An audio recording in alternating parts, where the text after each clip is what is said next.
lleno de intersubjetividades, de estudios multi, intra, ultra y transdisciplinarios, atiborrados de diálogos entre líneas de investigación y áreas de conocimiento, aparece un anuncio novedoso. Existe relación entre la literatura, la historia y la filosofía. Una buena nueva que sembraría a la humanidad de no existir claras muestras de dicho vínculo desde siglos antes de Cristo.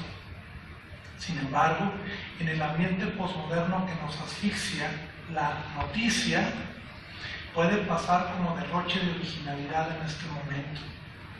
A través del diálogo que se da entre estas tres áreas, siempre surgen algunos temas que es necesario revisar con un poco de calma.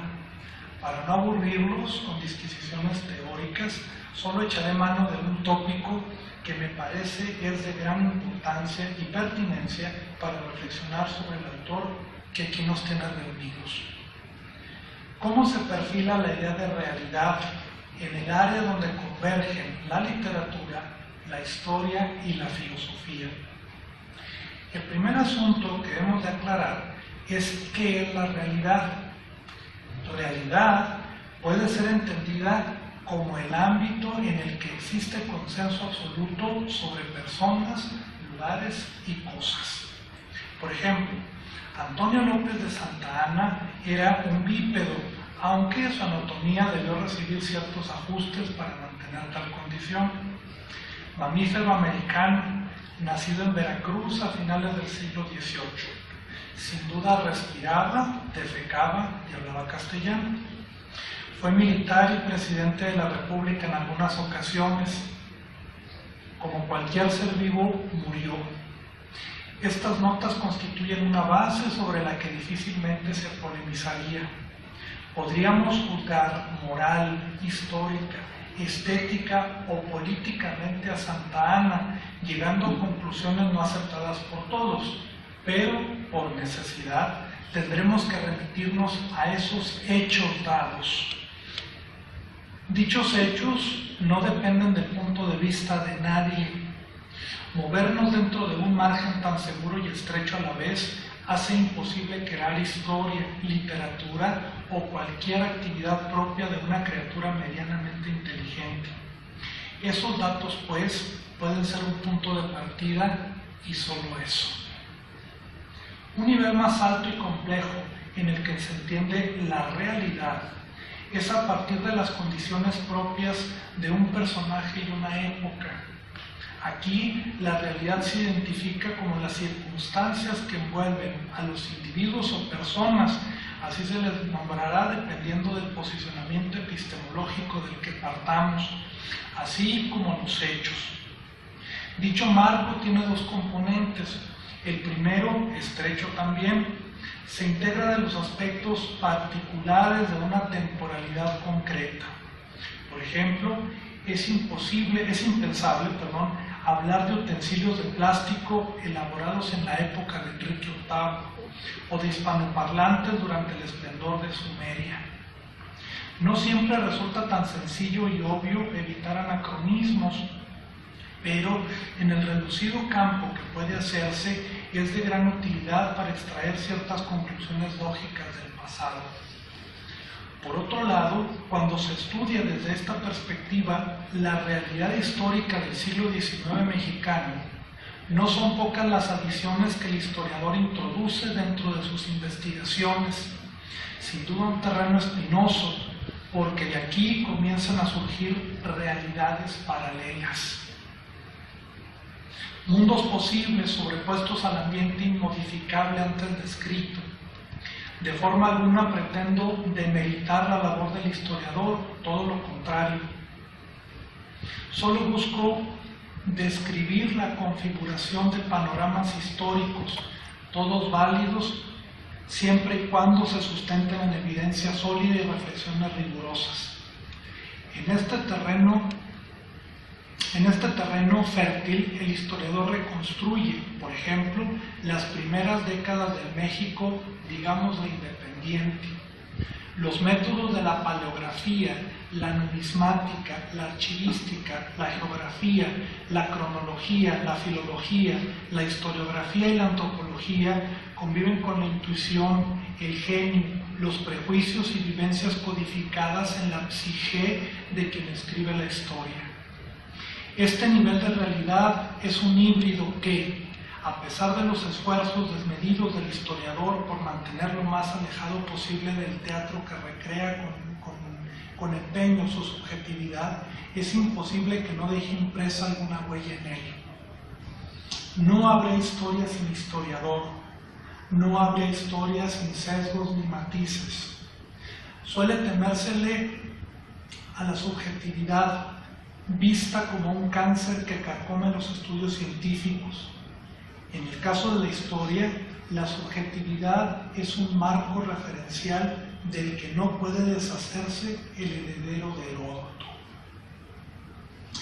A pesar de la pluralidad de ideas que se dice existe en nuestro medio, todavía se pueden encontrar expresiones desbordadas de entusiasmo científico en las que se refleja la obsesión por distinguir el conocimiento falso, poco elaborado y arbitrario, de aquel que está provisto de método y dotado con instrumentos agudos de análisis.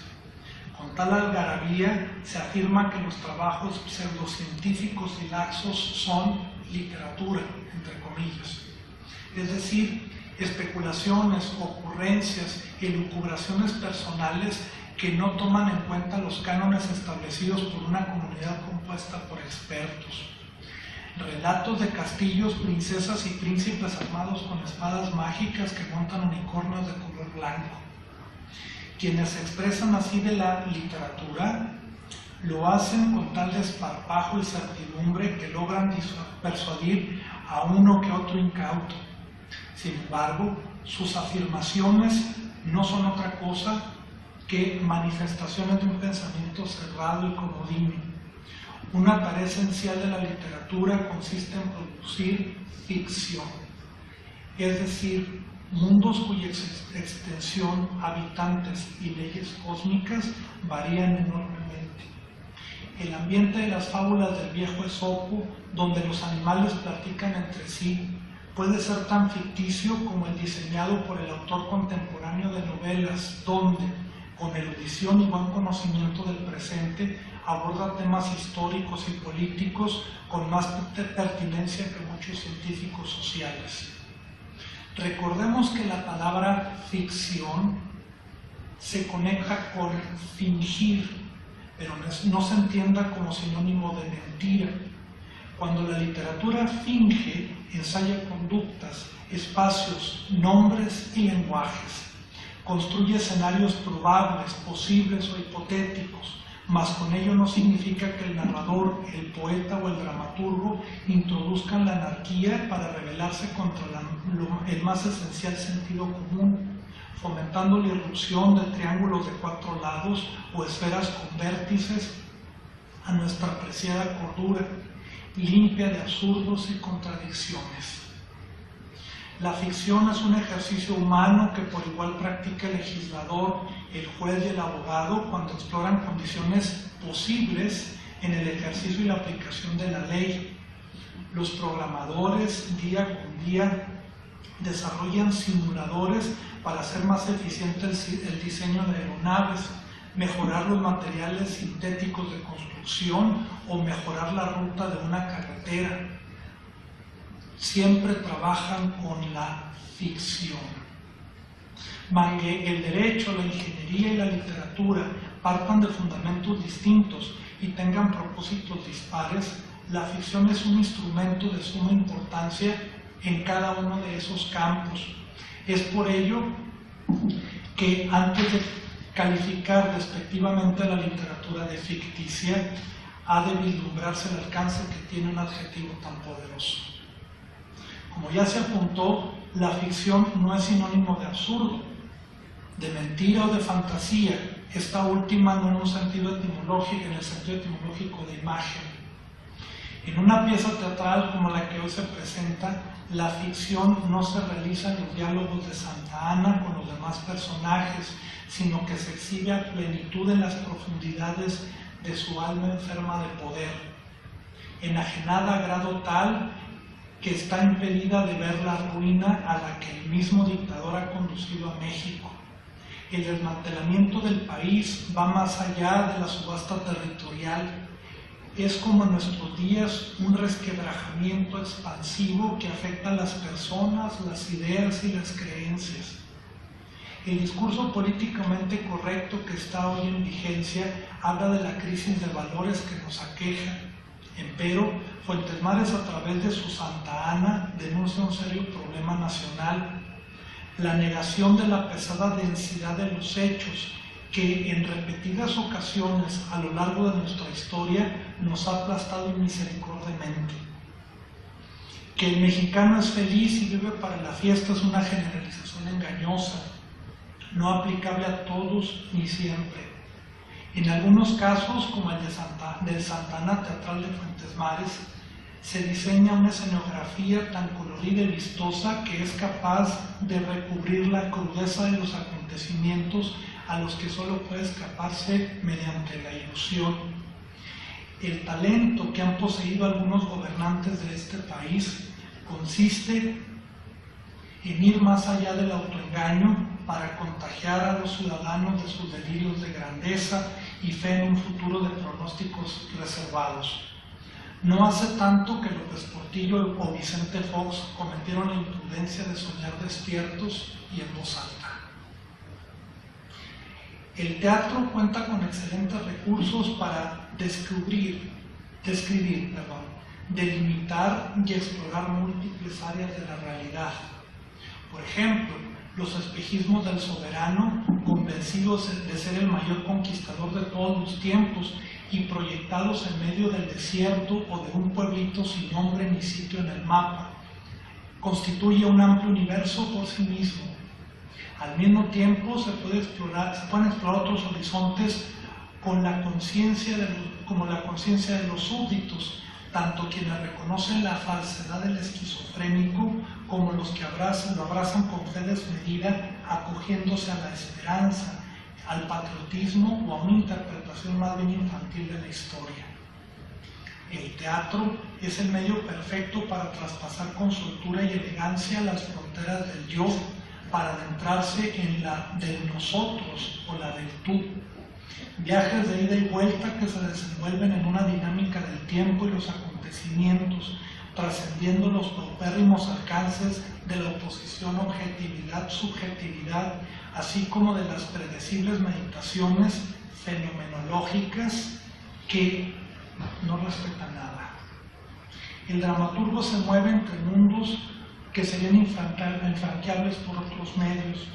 Fuentes Mares experimentó abordar la historia echando mano de recursos teatrales, haciéndose de las licencias suficientes para adentrarse en los espacios que el historiador o el filósofo convencionales no pueden hacerlo.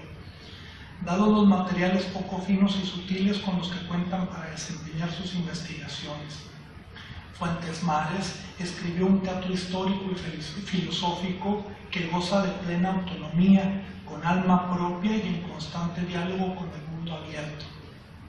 Su Alteza Serenísima es un juego donde coinciden en diversos planos la realidad, a saber, la dimensión íntima del protagonista, donde compiten la ingenuidad con la soberbia, el repugnante mundo servil de su secretario, la indiferencia de los demás y la contundencia de los hechos que a todos lo rodean, la pobreza, el descrédito, la derrota.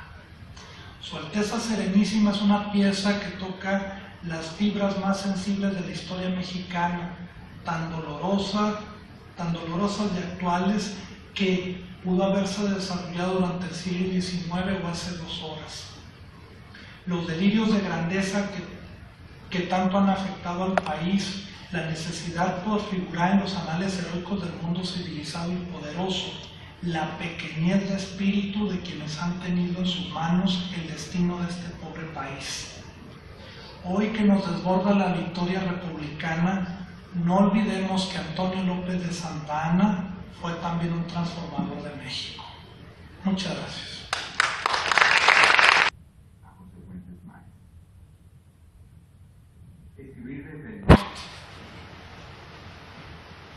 Dice José Fuentes Mares que él empezó a escribir justamente por la gran lontananza, el paisaje en lontananza que es apreciable en las llanuras extensas, ¿no?, de Chihuahua.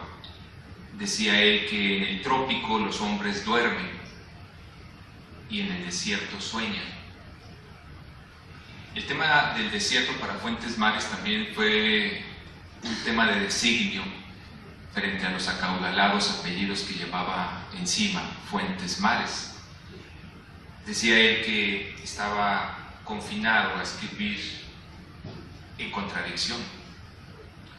El tema del desierto va a ser un tema constante en la obra de José Fuentes Mares, y él lo caracteriza siempre de una u otra forma, ya sea en las obras de historia o en las obras narrativas.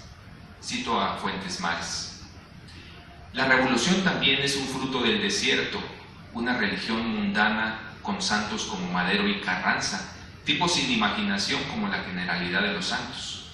Madero fue tan norteño, tan primitivo, que no pudo proporcionar a la revolución una bandera e importó de París aquello de sufragio efectivo, no reelección, que fue motivo de escarnio entre tropicales imaginativos como Zapata.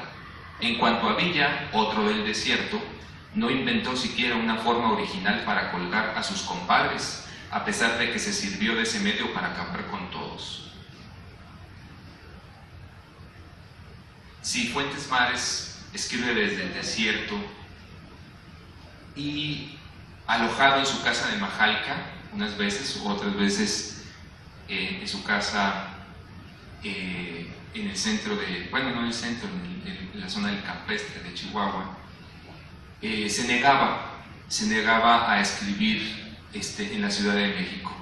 Sus grandes amigos lo llamaban constantemente y le preguntaban: ¿qué estás haciendo tan lejos?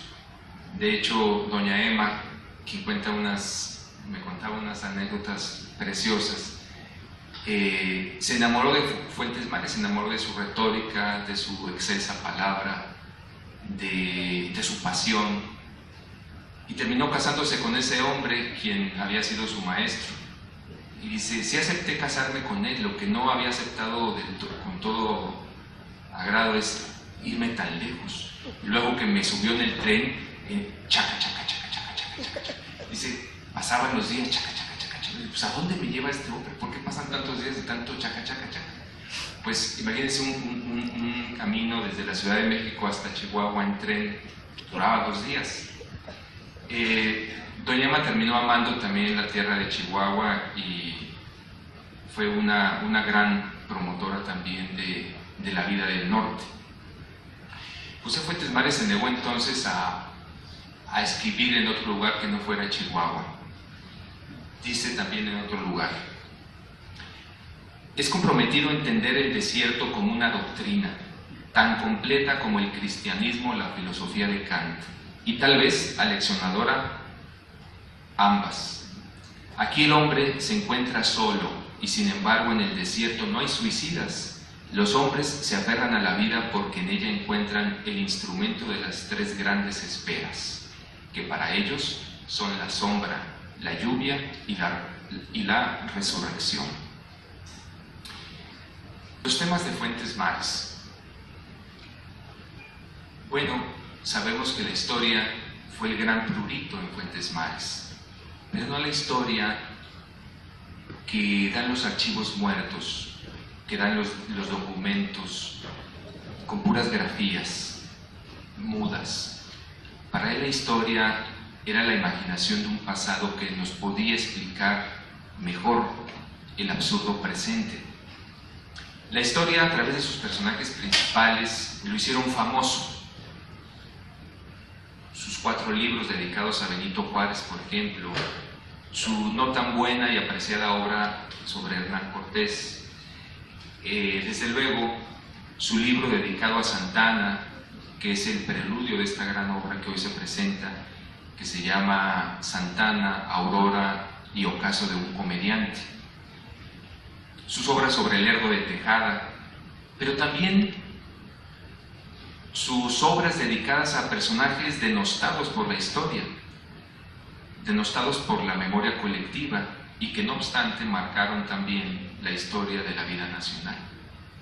Joel Robert Poinsett, Miramón, Luis Terrazas, personajes no amigos entre sí, desde luego, personajes polémicos, personajes en cierta forma desdibujados, pero que Fuentes Mares fue el primero en poner el dedo sobre la llaga. Por ejemplo, cuando habla de este Joel Robert Poinsett, el primer personaje de la política norteamericana vinculado a la vida nacional en la época de la independencia.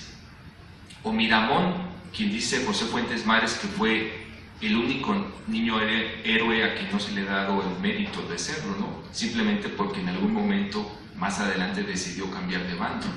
Pero dice, igual participó como Juan de la Barrera o como Montes de Oca en la defensa del castillo, y hoy se le considera un traidor. O Luis Terrazas, un personaje realmente polémico, un hombre, el mayor terrateniente que ha tenido este país, y no obstante Fuentes Mares le dedicó todo un libro, ¿no? Y México se refugió en el desierto. Entonces Fuentes Mares en sí mismo también es polémico por destapar o abrir puertas, abrir cajas de Pandora donde están los demonios, y después ya no sabe cómo volverlos a reunir y tapar esa caja, ¿no? Es José Fuentes Mares a quien le debemos una de las explicaciones más sistemáticas de la influencia norteamericana en la política de la vida nacional. Si nosotros queremos rastrear de qué manera se ha inmiscuido Estados Unidos en la vida nacional, hay que leer a José Fuentes Mares. Otro asunto importante de José Fuentes Mares es el de la hispanidad. Fue un gran hispanófilo José Fuentes Mares, y pasó muchas temporadas en España, y cuando regresaba decía: ¿cómo añoro Chihuahua? Ah, también México. Tiene un libro fabuloso de 1949 que se llama México en la Hispanidad. Este libro es un libro importante, muy importante si lo consideramos en su contexto. Solamente el libro de Samuel Ramos de 1943 es anterior a este libro. El libro de Samuel Ramos, El perfil del hombre y la cultura en México, siembran un tema que va a ser durante los siguientes por lo menos 15 años de gran interés en la vida nacional, y es el tema de la ontología del mexicano. ¿Quién es el mexicano? ¿Qué es lo mexicano? Y Fuentes Mares, antes que Octavio Paz, antes que Leopoldo Sea, antes que Miguel Uranga, escribe en 1949 este libro que se llama México en la Hispanidad. Y cuenta José Fuentes Mares que lo presentó con noble orgullo en España porque él se sentía hispano, y lo interrumpió una de sus estudiantes y le dice: oiga, disculpe, pero usted ¿por qué habla usted como si fuera español? Pues porque lo soy. No, pero usted es americano, es mexicano. Y recordemos que finalmente los españoles somos los que estamos acá, los que conquistamos a los indios americanos. Se equivoca usted, señorita. En realidad yo soy hijo de conquistadores. Usted es hijo de un señor ramplón que se decidió quedar en España. Y sí, siempre tenía esas respuestas ágiles, inteligentes, José Fuentes Mares. La influencia de Fuentes Mares en la literatura y en la historiografía mexicana. Bueno, ya he dado algunas notas el doctor Jorge Ordóñez, pero quiero decirles que José Fuentes Mares inaugura el relato histórico que yo le llamo el relato invernal histórico de México. ¿Por qué invernal? Porque si seguimos a Hayden White y su clasificación de la historia, hay diferentes maneras de imaginarse el pasado como una etapa primaveral donde vamos caminando siempre conquistando éxitos, una forma de imaginar el pasado de manera dialéctica, es decir, que se encuentran fuerzas, como la entendía Marx, fuerzas opositoras, y van dramándose y van formando la historia. O formas otoñales como Spengler, ¿no?, que habla de la decadencia de Occidente. Pero invernal es la historia de José Fuentes Mares, que ya no ve justamente la decadencia del Occidente, sino ve con ironía, con parodia, el pasado. José Fuentes Mares es el primero que se atreve a reírse del pasado, pero no porque no supiera del pasado, sino porque lo conocía tan bien, lo había hecho tan amigo suyo, lo había invitado tantas veces a su mesa, que juntos reían del pasado. Entonces José Fuentes Mares parodia el pasado, narrativiza el pasado, emplea efectos para hablar del pasado como la metalepsis. Cuando hablo de la metalepsis, hablo de esos niveles donde un mundo se introduce en otro mundo. Así sucedía con Miguel de Unamuno cuando escribió Niebla, y su personaje va y le toca la puerta a don Miguel y le dice: ¿quién es usted? Pues soy su personaje. Válgame, qué impertinencia. ¿Y qué anda haciendo usted por acá? Pues vengo a reclamarle que no me gustó la forma como me quiso usted tratar en su novela. No, pero ¿cómo me vienes a reclamar si yo soy el autor? Pues quiero decirle que yo ya tengo más vida que usted. A ver, explícame un poco más. Sí, usted en unos cuantos días o años se va a morir, y usted me quiere matar el día de mañana. Es cierto, pero el que va a sobrevivir en el tiempo soy yo. Ah, caray. Y lo empieza a poner en una situación bastante difícil. Bueno, José Fuentes Mares hace cosas parecidas. Él se mete en la historia, él se vuelve un personaje en las memorias de la Revolución Mexicana, y anda en los teatros viendo las obras de María Conesa, y anda en los cuartelazos, y anda en todas las faenas de la Revolución Mexicana, e inventa otro personaje como Blas Pavón, nacido en un periodo crucial de 1776. Dice: ¿cómo me ha gustado nacer en 1776 y morir en 1867? 100 años de gran historia. Bueno, pues así es un personaje, Blas Pavón, que es protagonista de una serie de hechos históricos. En fin, Fuentes Mares emplea una serie de recursos no que es el presente. Por ejemplo, narra hechos que podrían ser pequeños, pero esos asuntos pequeños se vuelven grandes. Como por ejemplo, cuando narra la siesta. La siesta que tuvo un buen día Santana junto con sus soldados a unos metros del enemigo. Y voy a leer esta cita de Fuentes Mares. Indudablemente la siesta apareja no pocos riesgos, algunos de significación escasa y otros muy serios. Entre los primeros, que la señora de la casa aproveche el sueño postmandujatorio de su cara mitad para adornarle la cesta. Y entre los segundos, que un general en campaña se duerma como bendito a 100 pasos de las líneas enemigas. Que la señora de la casa aproveche la siesta del marido para darle gusto al cuerpo puede resultar ventajoso para el siestero, ya que por la noche descansará sin quedar expuesto a reclamaciones impertinentes. Pero el siesteo de un general frente al enemigo puede conducir a que un país se encoja algo así como 500,000 kilómetros cuadrados, como nos ocurrió el día en que el señor presidente don Antonio de Padua Severino López de Santana se durmió a escasos 200 metros de los Tejanos, cerca del río San Jacinto. El suyo fue un horrible despertar. Al abrir los ojos, los tejanos caían sobre los siesteros. imitadores de su general en jefe.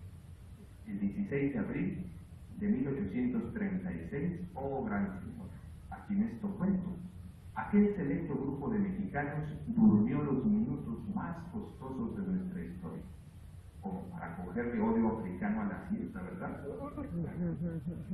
Era Fuentes Mares, así escribía.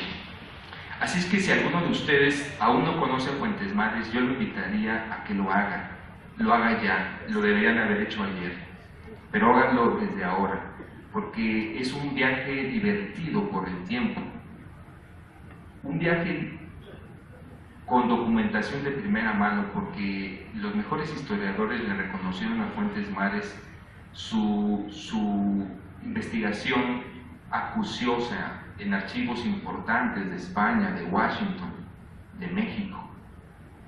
No se fue por la literatura para caminar fácil, se fue por la literatura porque el documento ya no daba para más. Y entonces tenía que crear los puentes entre un texto y otro para darle voz al pasado. Ojalá que disfruten esta función que es magnífica a cargo de Telón de Arena y sus magníficos actores que la acompañan, y que tengan la mejor de las noches. Muchas gracias a todos. Gracias.